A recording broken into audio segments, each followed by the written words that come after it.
चलिए आज हम लोग देखने वाले आपके धमतरी जिले को। ठीक है, हम लोगों ने क्या कर लिया भैया, अभी आप जो छत्तीसगढ़ के 28 स्टेट के बारे में, सॉरी 28 जिले के बारे में जो स्टडी कर रहे हैं, उसमें से आपके जो बस्तर संभाग, दुर्ग संभाग कंप्लीट हो चुका है, जबकि आपके रायपुर संभाग का आपका धमतरी जिले को हम लोग स्टार्ट करने वाले हैं। चलिए तो अपन देख लेते हैं। सबसे पहले बात करेंगे हम लोग धमतरी जिले की। तो धमतरी जिले की एक्चुअल में क्या क्या विशेषताएं हैं, वहाँ पे खनिज क्या है, वहाँ की हिस्टोरिकल प्लेस क्या क्या है, वहाँ पे कौन सा नदी है, कौन सा वहाँ पे परियोजनाएं हैं और कौन सी जनजाति वहाँ पे निवास करती है, इन सब के बारे में क्या करेंगे, एक एक करके डील करते जाएंगे। और बाकी रही बात की कि इसको देखो हम लोग क्या करेंगे, जितना आपका टॉपिक है छत्तीसगढ़ में, हम लोग क्या कर रहे हैं, उन सब टॉपिक को मिला करके एक मैप में उसको पहले स्टडी कर ले रहे हैं, ताकि हमको जब स्टडी करना रहेगा टॉपिक वाइज तो उसमें क्या होगा, दिक्कत ना हो। चलिए तो देख लीजिए, ये सब मैं बता चुका हूँ, और सुन लीजिए। ये जो धमतरी है, जो धमतरी जिला है, तो ये धमतरी जिले जो है कौन कौन सा जो है आपका राज्य धमतरी जिले को टच करते हैं। सबसे पहले अपन इसको देखेंगे। तो सबसे पहले अपन देख लेते हैं, यहाँ पे उड़ीसा है, उड़ीसा। ठीक है, क्या है अपना उड़ीसा। उड़ीसा ऐसा है जो धमतरी को टच करता है, याद रखेंगे। ठीक है, तो उड़ीसा जो है आपका धमतरी को छोटा सा पार्ट है, एक छोटा सा पार्ट है उड़ीसा जो आपके धमतरी को टच करेगी। ठीक है, उसके बाद बात करते हैं कौन कौन सा राज्य जो है हमारे जो है आपके धमतरी जिले को टच करते हैं। कौन कौन सा राज्य तो अपन देख लेते हैं। एक हो गया कोंडागांव, एक हो गया कांकेर, एक हो गया बालोद, एक हो गया दुर्ग और रायपुर और गरियाबंद। ठीक है, इन सब राज्यों से घिरा हुआ है कौन, हमारा धमतरी जिला। कौन कौन सा आपका उड़ीसा, कोंडागांव, कांकेर, बालोद, दुर्ग और रायपुर और आपका गरियाबंद। 1 2 3 4 5 और 6 जिलों से घिरा हुआ है आपका धमतरी जिला। ठीक है, 6 जिलों से घिरा है आपका धमतरी जिला और एक राज्य टच करता है जिसका नाम है आपका उड़ीसा। याद रखेंगे, छोटा सा पार्ट जो है टच करेगा आपके धमतरी जिले को। ठीक है, चलो आगे बात करते हैं कि इस जो आपका जो जिला है इसमें कौन कौन सी नदियां हैं जो हमारे एग्जाम पॉइंट ऑफ व्यू से इम्पोर्टेंट है। तो एक हो गया आपको महानदी। ठीक है, यही जो महानदी आपके धमतरी के सिहावा पर्वत से चलती है, धमतरी के। ठीक है जी, तो बताओ नहीं है ना, ओके चलिए देखिए, ये जो महानदी है, जो महानदी आपके धमतरी के सिहावा पर्वत से निकलेगी। ठीक है, सिहावा पर्वत से निकलेगी, इसका हम आगे डील करेंगे। एक नदी है आपका सिंगारी नदी, ये नदी के हाथ में हमारे जो महानदी नदी की क्या है आपका सहायक नदी है। एक बात करें आपका सोंदूर नदी, ये सोंदूर नदी जो है आपके धमतरी में नरियल पानी से निकलती है। चलिए आगे पर देख लेते हैं इसमें क्या क्या विशेषताएं इस नदी की। तो बात करें हम महानदी की। ठीक है, बात करते हैं हम महानदी की। तो महानदी का उद्गम होता है आपके सिहावा पर्वत से। ठीक है, महानदी का उद्गम होगा आपके सिहावा पर्वत से। ये सिहावा पर्वत से निकलती है और 858 किलोमीटर की लंबाई के साथ जाकर बंगाल की खाड़ी में गिर जाती है। ठीक है, ये छत्तीसगढ़ और उड़ीसा में बहेगी। बात करते हैं इसकी जो है विशेषता की। तो इसमें क्या क्या विशेषता है, इसकी सांस्कृतिक विशेषता क्या है, आपका धार्मिक विशेषता क्या है, सामाजिक विशेषता क्या है। तो अपन बात करते हैं कि जिस प्रकार हमारे उत्तर में गंगा की सामाजिक सांस्कृतिक महत्व है, धार्मिक महत्व है, वैसे हमारे छत्तीसगढ़ में महानदी का महत्व है। इसी कारण से महानदी को छत्तीसगढ़ की गंगा के नाम से भी जाना जाता है। ठीक है, इसे हम क्या बोलते हैं, छत्तीसगढ़ की गंगा के नाम से भी जानते हैं। कुल 858 किलोमीटर लंबाई के साथ बहती है। ठीक है, इनकी जो देखो छत्तीसगढ़ की जीवन रेखा, एक हो गया छत्तीसगढ़ की गंगा, दूसरा हो गया छत्तीसगढ़ की जीवन रेखा कहलाती है। छत्तीसगढ़ की गंगा 1, छत्तीसगढ़ की जीवन रेखा 2। बात करते हैं प्राचीन काल में। तो प्राचीन काल में इनका नाम था आपका कनक नंदनी। ठीक है, हमारे जो महानदी है उनको प्राचीन काल में कनक नंदनी के नाम से जानते हैं, याद रखेंगे। प्राचीन काल में कनक नंदनी, सतयुग में आपका विलोपला। देखो इसको अपन एक कोड बना देते हैं। कैसे, हम लोग हमेशा सुनते हैं अपने घर में क्या बोलते हैं, सतयुग द्वापर त्रेता मध्य कलयुग राज सवाया। तो उसी के अकॉर्डिंग में कोड बनाएंगे। प्राचीन में बोलेंगे आपका कनक नंदनी, सतयुग में बोलेंगे आपका निरोधपला। याद रखेंगे, सतयुग में आपका निरोधपला, जबकि द्वापर में आपका चित्रोत्पला। ठीक है, द्वापर में बोलेंगे आपका चित्रोत्पला। ठीक है, सतयुग में हो गया निरोधपला, द्वापर में हो गया चित्रोत्पला और आपका महाभारत काल में इसको महानंदा तथा अभी वर्तमान में इसको महानदी के नाम से जानते हैं। याद रखेंगे, ये हो गया आपका महानदी। तो महानदी के बारे में अपन बात करेंगे तो महानदी के बारे में हम लोग जब बात करते हैं तो हम लोग देखते हैं कि क्या बोलते हैं इसको, तो इसको बोलते हैं छत्तीसगढ़ की जीवन रेखा एक। ठीक है, याद रखेंगे छत्तीसगढ़ यमुना दो, इसको हम बोलते हैं करकनंदनी प्राचीन काल में, सतयुग में आप बोलते हैं आपका नीलोत्पला, द्वापर में चित्रोत्पला, महाभारत काल में महानंदा, जबकि वर्तमान में इसको महानदी के नाम से जानते हैं। याद रखेंगे हमारे जो महानदी है, ये महानदी की कुल लंबाई 858 किलोमीटर है। याद रखेंगे महानदी की लंबाई आपका 858 किलोमीटर है, और ये जो 858 किलोमीटर लंबाई के साथ बहती है, जबकि छत्तीसगढ़ में मात्र ये 286 किलोमीटर बहती है। याद रखेंगे छत्तीसगढ़ में मात्र 286 किलोमीटर बहती है, और इस लंबाई के साथ छत्तीसगढ़ में बहने वाली दूसरी सबसे लंबी नदी है। तो छत्तीसगढ़ में बहने वाली सबसे लंबी नदी बोलने से आपका 290 किलोमीटर के साथ आपका शिवनाथ नदी है। ठीक है, तो शिवनाथ नदी आपका जो है 290 किलोमीटर के साथ छत्तीसगढ़ में बहने वाली सबसे लंबी नदी है, जबकि ये जो है छत्तीसगढ़ में बहने वाली दूसरी सबसे लंबी नदी है। लेकिन बात करेंगे छत्तीसगढ़ की सबसे लंबी नदी बोलेंगे तो आपका महानदी, लेकिन बहने वाली नदी बोलने से आपका शिवनाथ नदी। तीसरा बताया था आपको, बस्तर बताया था इंद्रावती 264 किलोमीटर। ठीक है, 290 बोलने से आपका शिवनाथ, 286 बोलने से आपका महानदी, और 264 बोलने से आपका इंद्रावती, जबकि आपका 176 बोलने से आपका हसदो नदी। तो इस प्रकार के हमारे छत्तीसगढ़ की नदियों की बहने की क्रम है। तो चलिए आगे बढ़ते हैं। आगे बढ़ेंगे तो देखिए हमारे जो आपका जो महानदी है, इसी महानदी में कौन कौन सी ऐसी परियोजनाएं निर्मित की गई है जो हमारे जो है आपका कृषि क्षेत्र में तथा आपका जो है विद्युत उत्पादन में और अन्य कार्यों में उपयोगी है। बात करते हैं हम आपका गंगरेल बांध की। ठीक है, गंगरेल बांध अपने यहाँ कहाँ है, आपके धमतरी में। नदी बोलने से आपका महानदी, नदी है आपकी महानदी। ठीक है, याद रखेंगे, और जिला बोलने से धमतरी। इसी जो धमतरी जिले में आपको बनाया गया गंगरेल बांध, जिसको हम बोलते हैं पंडित रविशंकर जलाशय। पंडित रविशंकर जलाशय के नाम से भी जानते हैं भैया। इसकी स्थापना हुई थी आपके 1979 में। ठीक है, स्थापना हुआ इनका 1979 में। 1979 में स्थापना हुआ। इनका अन्य नाम क्या है आपका, पंडित रविशंकर जलाशय के नाम से भी जानते हैं। लंबाई इसकी है 830 मीटर, 830 मीटर लंबा है तथा आपका 30.5 मीटर ऊंचा है। ठीक है, याद रखेंगे देखो 830 मीटर लंबा तथा आपका 30.5 मीटर आपका ऊंचा है। इस लंबाई के साथ छत्तीसगढ़ की दूसरी सबसे लंबी परियोजना, लंबी जो है आपका बांध बोलने से, लंबा बांध बोलने से आपका पंडित रविशंकर जलाशय। सबसे लंबा है आपका हसदो, 2200 मीटर लंबा है आपका हसदो बांध। ठीक है, कोटवा देखेंगे हम लोग। अभी आप लोगों को 1830 मीटर लंबाई के साथ है आपका गंगरेल बांध सबसे लंबा बांध है। जबकि 2004 से इस परियोजना के द्वारा 10 मेगावाट विद्युत का उत्पादन किया जा रहा है। याद रखिएगा 10 मेगावाट विद्युत का। जबकि हमारे छत्तीसगढ़ में अभी लक्ष्य रखा गया आपका बोध घाट परियोजना, दंतेवाड़ा, अभी क्वेश्चन पूछा गया था। तो आपका बोध घाट परियोजना जो है आपका टारगेट रखा गया आपका 300 मेगावाट। 300 मेगावाट बिजली का उत्पादन किया जाएगा अकेला आपके बोध घाट परियोजना से। जबकि 10 मेगावाट विद्युत उत्पादन यहाँ से होता है, कहाँ से, आपका गंगरेल बांध से। जबकि आपके जो है 120 मेगावाट बिजली का उत्पादन करता है आपका हसदो बांध। ठीक है, चलिए अब आते हैं हम बीएसपी। ये क्या करते हैं, आपके बीएसपी को जल आपूर्ति करता है। तो बीएसपी को जल आपूर्ति कौन करता है बोलने से आपका गंगरेल बांध। याद रखेंगे ना, बीएसपी को वाटर सप्लाई कौन करेगा, तो बीएसपी को वाटर सप्लाई करता है हमारे आपके गंगरेल बांध से। ठीक है, और यह नदी जो है आपका महानदी परियोजना जो है, यह सबसे मुख्य परियोजना है। देखो हम लोग क्या करते हैं, हमारे जो छत्तीसगढ़ सरकार के द्वारा जो है एक वृहद महानदी परियोजना बनाया गया है, जिसमें आपका बहुत सारा बांध, जैसे आपका गंगरेल बांध हो गया, आपका सोमपुर परियोजना हो गया, आपका रुद्री परियोजना हो गया, आपका माडम सिल्ली परियोजना हो गया। इन सबको मिला करके एक महानदी परियोजना बनाया गया है, जिसमें से ये जो गंगरेल बांध है, ये जो गंगरेल बांध है अपना, ये जो गंगरेल बांध जो है आपका मुख्य परियोजना है। ठीक है, चलिए आगे बढ़ते हैं, बात कर लेते हैं। देखिए इसी में आपका एक सहायक नदी है आपका, जिसका नाम है आपका माडम सिल्ली और आपका मुरुम सिल्ली परियोजना। ठीक है, इसको हम बोलते हैं माडम सिल्ली या मुरुम सिल्ली परियोजना के नाम से भी जानते हैं। इस परियोजना को हम लोग जो है माडम सिल्ली या मुरुम सिल्ली परियोजना के नाम से भी जानते हैं, याद रखेंगे।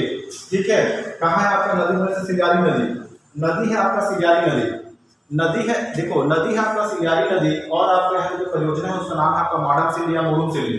याद रखेंगे माडम सिल्ली या मुरुम सिल्ली। और यह जो है एशिया का प्रथम साइफन बांध है, एशिया का प्रथम साइफन बांध।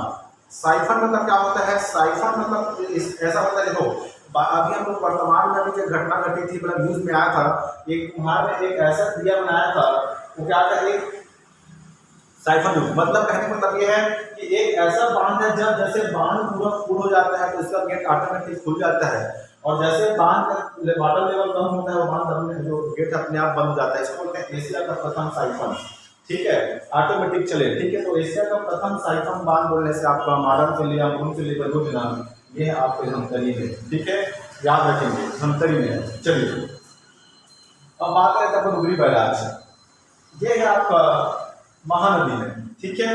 महानदी में एक हम लोग पढ़ चुके हैं गगरेल बांध, जो कि 1979 में स्थापित हुआ था, जब क्या आपका डुगरी बैराज, ठीक है, एक गांव है डुगरी, उसी में आपका डुगरी बैराज बनाया गया है, जिसका अभी वर्तमान में हमारे जो आपका छत्तीसगढ़ के जो अपना मुख्यमंत्री भूपेश बघेल जी के द्वारा क्या किया गया, इसका नाम चेंज करके, इसका नाम बदल करके आपका बाबू छोटेलाल श्रीवास्तव बांध, एकदम याद रखेंगे इसको, ठीक है। बाबू छोटेलाल श्रीवास्तव बांध कहा है जैसे आपका धमतरी, स्थापना हुआ था इसका 1915 में, याद रखेंगे। छत्तीसगढ़ की दूसरी परियोजना है, छत्तीसगढ़ में प्रथम परियोजना था आपका तांडुला, स्थापित हुआ था आपका 1913 में, जबकि 1915 में स्थापित हुआ आपका डुगरी बैराज। अब इनका नाम जो है आपका बाबू छोटेलाल श्रीवास्तव क्यों किया गया, तो आप लोग को पता होगा, जब छत्तीसगढ़ के इतिहास पढ़ते हैं तो यही का कंडेल ग्राम है, ठीक है, नीचे में आपका कंडेल ग्राम है। इसी कंडेल ग्राम में जो है डुगरी परियोजना से एक नहर बनाया गया था, जिसका नाम था आपका कंडेल नहर, अभी देखेंगे ना, ठीक है, इतिहास में अच्छा पढ़ेंगे, अभी देखेंगे आगे। तो इसी जो कंडेल नहर है, इसी कंडेल नहर में क्या किया गया था कि जो है अंग्रेज सरकार के द्वारा सिंचाई टैक्स लगा दिया गया था। तो इस सिंचाई टैक्स के विरोध में इन्हीं लोगों ने क्या किया था, आंदोलन किए थे। कौन कौन? हमारे बाबू छोटेलाल श्रीवास्तव, पंडित सुंदरलाल शर्मा और आपका नारायण राव देखावाले, इन तीनों ने क्या किया था, आंदोलन किया था, ठीक है। तो इनकी मुख्य भूमिका थी यहाँ पे, इसी कारण से इनका नाम जो है बाबू छोटेलाल श्रीवास्तव के नाम पर कर दिया गया। चलिए आगे बढ़ते हैं। अब देख लेते हैं अपन लोग सोंदूर नदी की। तो बात करें सोंदूर नदी की, हमको पता है सोंदूर नदी का उद्गम कहाँ से होता है, आपका नदियार पानी से, ठीक है। सोंदूर नदी का उद्गम होगा आपके नदियार पानी, आपके धमतरी से, है ना, ठीक है। और आपका इसमें आता है सोंदूर परियोजना है। जब हम लोग बात करें यहाँ पे दुधवा नदी कांकेर में आके मिलती है महानदी में, उसी यहाँ पे जो है जहाँ पे मिलती है वहीं पर बनाया गया आपका दुधवा परियोजना। एक एक चीज को प्रेस करेंगे ना, इसको अपन टॉपिक पर जॉब पढ़ेंगे अच्छे से। अभी क्या करते हैं, केवल आपको प्रेस करना है कहाँ है कैसा है, टॉपिक पर जाएंगे तो अच्छा चीज करेंगे इसको। चलिए बात करें यहाँ पे इंडस्ट्रियल एरिया की, तो यहाँ पे कौन कौन सा आपका धमतरी में कौन कौन सा आपका इंडस्ट्रियल एरिया है, इसके बारे में बात करेंगे। तो एक आपका श्यामतरई में क्या है, एक औद्योगिक क्षेत्र है। जैसे जैसे बता रहा हूँ सबको एग्जैक्ट याद रखना है औद्योगिक क्षेत्र को। आपको कवर्धा में बताया था हरिन छपरा, या ठीक है, दुर्ग में बताया था हथखोज, ठीक है, भिलाई का क्या है, इंजीनियरिंग पार्क है, और सॉफ्टवेयर पार्क बताया था आपके, ठीक है। आपके नांदगांव क्या बताया था मैं, टेढ़ेसरा जोरतरई इंदवानी, उसको याद रखना है। धमतरी में आपको याद रखना है आपका श्यामतरई और आपका बगोल, ठीक है। श्यामतरई और बगोल बोलने से आपका धमतरी, श्यामतरई आपका औद्योगिक क्षेत्र है, जबकि आपका बगोल बोलने से आपका मेगा फूड पार्क है, यहाँ पर मेगा फूड पार्क है, और आपका हर्बल पार्क, ठीक है। मेगा फूड पार्क मतलब क्या है, यहाँ पे जो खाने की जितनी भी सामग्री है इसको जो है ज़्यादा समय तक स्टोरेज में रखने के लिए, ताज़ा रखने के लिए इसकी व्यवस्था की जाती है। जब हर्बल पार्क में क्या था, छत्तीसगढ़ जो है आयुर्वेदिक जड़ी बूटियों का एक क्या है गढ़ है, इसी कारण छत्तीसगढ़ 2013 में हर्बल स्टेट का दर्जा दिया गया है। यहाँ पे आपका क्या है, आंवला, बेरा, हर्रा, जितने भी आपका एलोवेरा, जितना भी आपका सतावा, जितना भी आपका आयुर्वेदिक जड़ी बूटियाँ हैं छत्तीसगढ़ में प्राकृतिक रूप से पाए जाते हैं। तो उन्हीं सब लोगों को, उन्हीं सब जड़ी बूटियों को संरक्षित करने के लिए एक हर्बल पार्क का डिजाइन अपना जो स्थापित किया गया है आपके बगोल में, ठीक है। तो याद रखिए बगोल, डायरेक्ट क्वेश्चन पूछेगा बगोल कहाँ है बोलने से, तो आपका धमतरी, यहाँ पे मेगा फूड पार्क है और आपका हर्बल पार्क है, ठीक है। चलिए आगे बात करते हैं यहाँ पे अभयारण्य की, ठीक है। तो यहीं पे आपका धमतरी में एक नदी है, इसका नाम है आपका सीता नदी, और यही जो सीता नदी है, यही सीता नदी बहती है आपके पीछे पीछे आपका सीता नदी अभयारण्य है। याद रखेंगे ना, नदी के नाम पर स्थापित अभयारण्य होने से आपका सीता नदी अभयारण्य, सीता नदी अभयारण्य है यहाँ पे धमतरी में। इसी सीता नदी अभयारण्य जो है छत्तीसगढ़ का सबसे पहला या प्रथम आपका अभयारण्य है। इसकी स्थापना हुआ था आपका 1974 में, स्थापना हुआ था 1974 में, इनकी स्थापना हुआ 1974 में। छत्तीसगढ़ की प्रथम अभयारण्य है। छत्तीसगढ़ के प्रथम अभ्यारण्य है, स्थापना हुआ था 1974 में। इसकी कुल क्षेत्रफल है आपका 553 वर्ग किलोमीटर। एग्जैक्ट याद रखेंगे बात, ठीक है। छत्तीसगढ़ के प्रथम अभ्यारण्य है, स्थापना हुआ था 1974 में। एरिया बोलने से आपका 553 वर्ग किलोमीटर एरिया में फैला हुआ है और नदी के नाम पर है। किसके नाम पर है? ये नदी के नाम पर है। और नदी का नाम क्या है आपका? सीता नदी अभ्यारण्य, याद रखेंगे। हमारे छत्तीसगढ़ में 3 टाइगर रिजर्व है। एक हो गया चाणकमार, एक हो गया आपका इंद्रावती और दूसरा हो गया आपका सीता नदी उज्जैनती। तो हमारे जो चाणकमार, सीता नदी उज्जैनती, इन दोनों को तो 2009 में बनाया गया, जब 1983 में बनकर तैयार हुआ था हमारा इंद्रावती टाइगर रिजर्व। तो ये जो है आपका उज्जैनती को मिला करके सीता नदी अभ्यारण्य को जो है 2009 में टाइगर रिजर्व घोषित किया गया, याद रखेंगे। छत्तीसगढ़ में 3 टाइगर रिजर्व है, उनमें से एक है आपका सीता नदी उज्जैनती। क्या है आपका सीता नदी? आपके धमतरी में उज्जैनती आपके गरियाबंद में बताया था मैं, ठीक है। तो चीजों को एग्जैक्ट याद रखेंगे, ठीक है। तो याद रखें सीता नदी पर आपका छत्तीसगढ़ का प्रथम अभ्यारण्य स्थापना हुआ था आपका 1974 में, ठीक है। एरिया है 553 वर्ग किलोमीटर, नदी के नाम पर बसाया गया है और 2009 में यहाँ पे टाइगर से शामिल किया गया है। अब बात करते हैं यहाँ पे इतिहास की, ठीक है। धमतरी में हम देखो, हम लोग इसको एकदम जबरदस्त पढ़ेंगे ना, इतिहास में इसको अच्छा से पढ़ेंगे। अभी याद रख लेंगे ना, अभी याद रखेंगे अपन लोग कि आपका यहाँ पे जो कौन सा प्लेस है जो हमारे इतिहास में इंपॉर्टेंट है। यहाँ पे एक ग्राम है जिसका नाम है कंडेल ग्राम। इसका धमतरी में ग्राम है कंडेल ग्राम। बताया था अभी आपको जो रुद्री जलाशय है, इसी जो आपका रुद्री जलाशय है, उसी रुद्री जलाशय से क्या हुआ था भैया? एक कंडेल नहर बनाया गया था और उस कंडेल नहर में अंग्रेजों के द्वारा किसानों से सिंचाई करने के लिए टैक्स वसूला जा रहा था और टैक्स का कीमत क्या था आपका? 4033, ठीक है, 4033 रुपए या आपका 4305। दोनों में से कोई भी पूछेगा, दोनों में से कोई भी आएगा तो मार है इसको, ठीक है। 4033 और आपका 4305 रुपया टैक्स लगा दिया गया था, ठीक है। उस समय भैया 4000 बहुत मायने रखता था। तो भी अब उसके बाद यहाँ किसान ने क्या कर दिया? विरोध कर दिया उसका, भैया हम लोग टैक्स नहीं देंगे। तो और ना तो हम पानी पलोएंगे नहीं टैक्स देंगे। तो उन्होंने क्या किया भैया? रात में गया, रात में और नहर को फोड़ दिया और नहर को फोड़ दिया और किसानों पर आरोप लगाया कि तुम लोगों ने रात में नहर को फोड़ करके अपने खेत में सिंचाई की है। लेकिन किसानों ने क्या किया? मना कर दिया और तुम देखते हैं ऐसा, ठीक है। सोच रहे हो चूतिया बना रहे हो, लूटने का काम कर रहे हो, है ना, ऐसा तो लोग निपट जाएंगे, बर्बाद कर दो। भैया अपन लोग ऐसा नहीं किया बोलते हैं।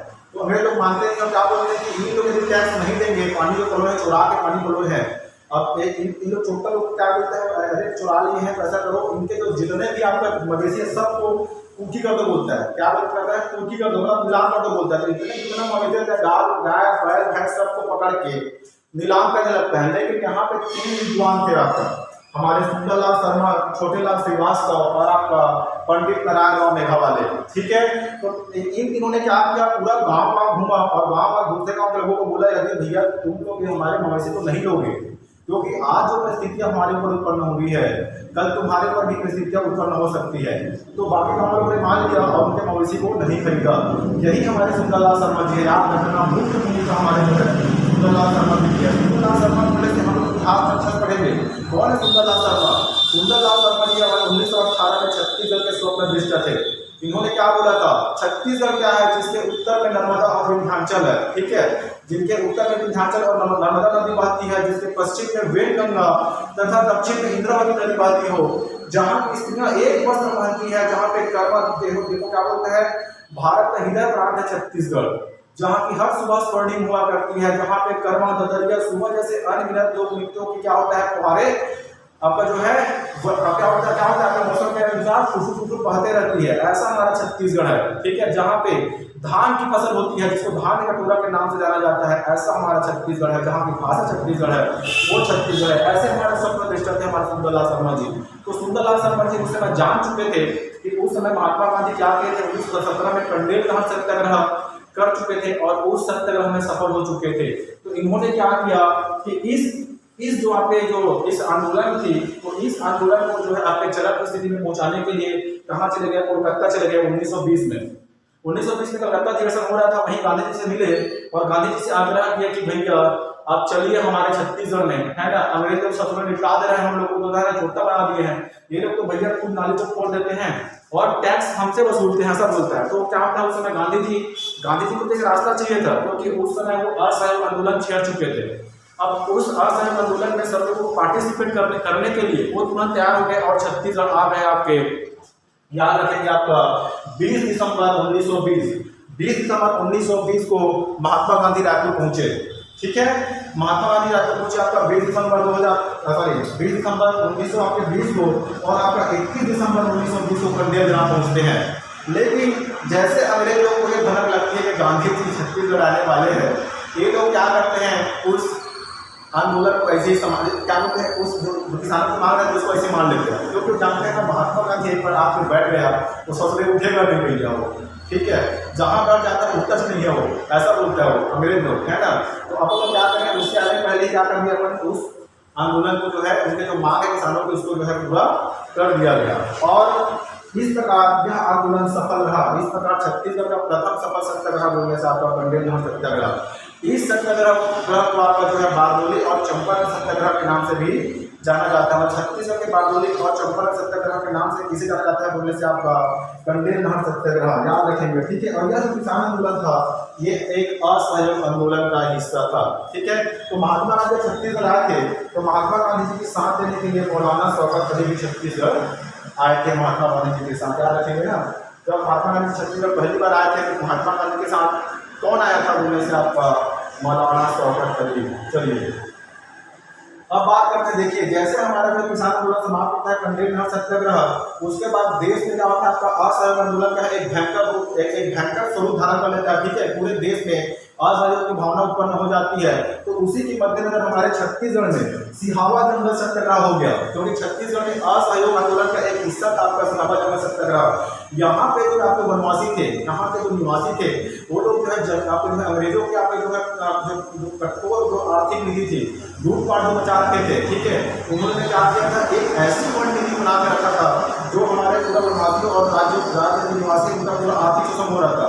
उनको जो है प्रॉपर मजदूरी दर नहीं मिल पा रही थी। यही सबसे गुस्सा के लोगों ने तो एक मौका की तलाश में थी हम लोग का आंदोलन करे। और वैसे देश में जब आपका आज़ाद आंदोलन शुरू हो गया था तो उसी समय आपका सिहावा जंगल सत्याग्रह 1922 में छत्तीसगढ़ में कर दिया गया।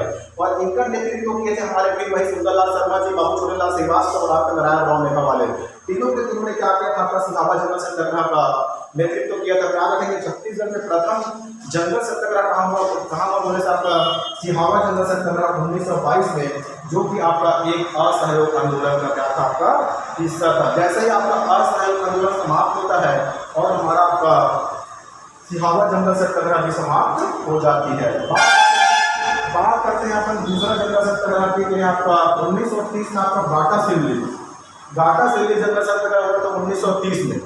ठीक है, जैसे हमारे भारत में सविनय अवज्ञा आंदोलन शुरू होता है तो वहाँ पे महात्मा गांधी जी क्या बोलते हैं, जो अपने स्तर में जैसे जैसे आंदोलन कर सकता है वो जंगल सत्याग्रह कर सकता है, जंगल के लिए सत्याग्रह करो, कोई शराब के सत्याग्रह तो शराब का सत्याग्रह करो, जैसे आपका मन पड़ता है वैसे वैसा आंदोलन करो।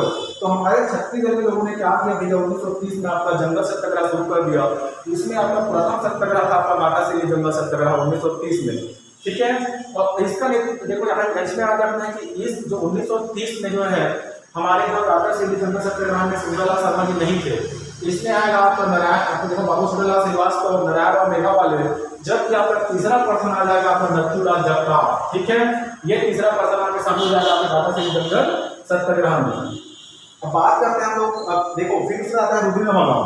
तो रुद्रीनवागांव जंगल सत्याग्रह हुआ था आपका 22 अगस्त 1930 को। 22 अगस्त 1930 को धमतरी के रुद्रीग्राम में फिर जंगल सत्याग्रह होता है। और इस जंगल सत्याग्रह का नेतृत्व भी इन तीन लोगों ने किया था, बाबू छोटेलाल श्रीवास्तव, नथुराम जगताप और आपका नारायण राव मेघा वाले। ठीक है, इस प्रकार से हमारे जो है धमतरी के जितने भी आपका हिस्टोरिकल प्लेस है ये कंप्लीट हो जाते हैं। ठीक है, तो इस प्रकार से हमने क्या किया, देखिए धमतरी में एक हम लोग देखिए यहाँ पे भौगोलिक परिवेश, नदी नाले, यहाँ की परियोजनाएं। ठीक है, और उसके बाद यहाँ पे हम लोग क्या क्या अपना इंडस्ट्री है उसको अपन देखें, और यहाँ पे हिस्टोरिकल प्लेस को अपन देख चुके हैं। ठीक है, अब बात करते हैं इसकी प्रशासनिक इकाई की। तो इसमें प्रशासनिक दृष्टि से कितने आपका तहसील बनाए गए हैं और इतने आपको विधानसभा क्षेत्र के रूप में इसमें स्थापित किए गए हैं। तो बात करते हैं कि आपके जो धमतरी में हमारे धमतरी में पहले आपने चार तहसील थे, लेकिन अभी वर्तमान में आपका एक नया तहसील बनाया गया भाखड़ा को। याद रखेंगे अभी हमारे जो 15 जिले में 23 नई तहसील बनाई गई है, उनमें से धमतरी बनाया गया आपका भाखड़ा नई तहसील बनाई गई है। और इसमें आपका इस प्रकार टोटल 5 तहसील हो जाते हैं। एक हो गया धमतरी, दूसरा हो गया कुरू। याद रखेंगे ये जो नेशनल हाईवे ये आपका याद रखेंगे ये जो नेशनल हाईवे 30 है, ठीक है, यही जो आपका नेशनल हाईवे 30 है, इसी नेशनल हाईवे 30 में बनाया गया है आपका क्या आपका सॉरी कौन से स्थित है आपका धमतरी और आपका कुरू। धमतरी और कुरू बोलने से आपका क्या है आपका धमतरी और कुरू आपका तहसील है, जबकि आपका मगरलोड और भाखड़ा और आपका सिहावा नगरी ये 3 अन्य आपका स्टेट हाईवे में है। ठीक है, याद रखेंगे इसको। चलिए क्या क्या हो गया आपका धमतरी कुरू, ठीक है, मगरलोड भाखड़ा और आपका सिहावा नगरी, ये हो गया आपके 5 तहसील। इसके बाद आपका विधानसभा क्षेत्र की यहाँ पे 3 विधानसभा क्षेत्र है, एक धमतरी कुरू और आपका सिहावा नगरी। सिहावा नगरी होने से आपका ये अपना एसटी आरक्षित विधानसभा सीट है। ठीक है, बाकी आपका जनरल है धमतरी कुरू और आपका सिहावा नगरी, 3 आपको यहाँ पे विधानसभा क्षेत्र है। ठीक है, बात करें जनजाति की तो यहाँ पे धमतरी में जो है आपके हल्का जनजाति मैक्सिमम ज़्यादा मात्रा में निवास करने वाली जनजाति होने से आपका हल्का जनजाति। इस प्रकार से आपकी धमतरी कंप्लीट हो जाती है। इसके बाद हम लोग पढ़ने वाले आपका महासमुंद। एक एक करके हम क्या करेंगे सभी संभाग को ऐसे कंप्लीट करते हुए जाएंगे और आपके टोटल 28 जिला जैसे कंप्लीट हो जाएगा। और 28 जिला के कंप्लीट होते ही हम उसका टॉपिक पे आएंगे, क्योंकि अब टॉपिक पे आएंगे तो क्या होगा फिर रिवीजन हो जाएगा, उसको अच्छे से पढ़ेंगे। चलिए ठीक।